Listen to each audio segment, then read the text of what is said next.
Now we're going to turn it over to Levi Meyerhofer, who is about to tell us about a local project being put on by the FFA. Levi? Thanks, guys. I'm here at Mount Hope Cemetery on the North Hill of Seneca, where the Seneca FFA is doing a community project that has garnered quite a lot of positive attention on social media. When Seneca High School agriculture teacher Jeff Meyerhofer learned that his students would be back at the school, he took no hesitation getting them right back out of the building. We were looking for things to do outside. There was going to be educational, tied into agriculture, tied into local history. Since the coronavirus hit back in March, Meyerhofer, who is also head of the local historical guild, said he focused much of his time on the area's history.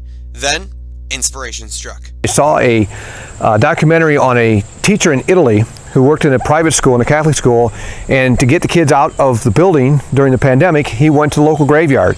And these were third graders, and they were teaching them math. How do you subtract 1 year from another year? Meyerhofer's students would work in the Mount Hope Cemetery on the North Hill of Seneca to get them outside and allow them to spread out and get some fresh air without masks. We can clean this up, we can honor our veterans, honor our former farmers here in the community, and do a project that's educational in a cemetery.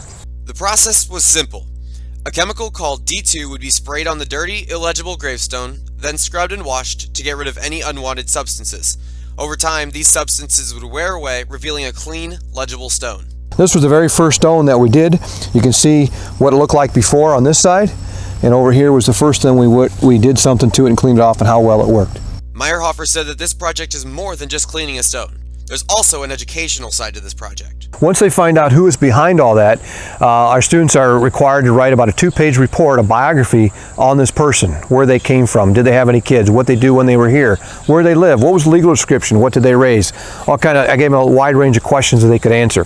And the next step then is they're going to come back out here and be by their person. They will give a first person autobiography of this person and speak as if they were this person right here.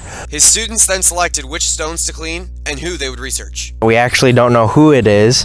We were under the impression that he was a veteran because of the anchor on his tombstone and the flag that was placed by, but we're now figuring out that that my person isn't a veteran at all. My guy is actually from Wisconsin, and then he was buried here, so I'm in the process of learning about that. This is Lorenz and Lisette Eppel. They're German immigrants that came to Seneca, and they had a son named Charles.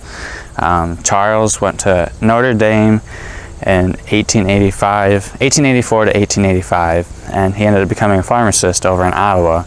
Meyerhofer's class also shared their thoughts on the community project. I've never done any sort of a local history project or anything, so it was pretty cool, and Mr. Meyerhofer is really passionate about it, so it was cool that we could help him. I think that this project is fantastic because I think it's incredibly important to preserve the memory of people who gave us the opportunities that we have today, especially veterans. I've thought that it's been really neat. This is my 4th stone that I've done total, and it's a great way to restore history throughout the town. This is a neat way for people to learn, especially us as the students, to learn the forefathers of Seneca and how they grew up and how they lived their life. It just feels really wrong that some of these tombstones are so poorly kept. The project has become popular on Facebook since it was posted on Monday, September 14th. 6 days later, it had received over 250,000 hits on Facebook, which Mr. Meyerhofer wasn't expecting. The response to this is just out of control. I had no idea that it would have this kind of response. People all over the country sending us messages, congratulating us on this, but also asking how we did it and how can they get it, how can they get the product that we use to clean these stones. It is weird that people actually want to come here, because I feel like it's such a small place, but maybe it is better than I thought it was. Now today I had caught up with the 4B Ag Business Management class, but Mr. Meyerhofer mentioned that he also takes the 4A Ag Business Management class to Mount Calvary Cemetery to clean up stones there just west of here. With the Irish Informant, I'm Levi Meyerhofer, Mount Hope Cemetery, Seneca. Thanks, Levi. We have an update that the number of reaches has shot up to 1.6 million on Facebook.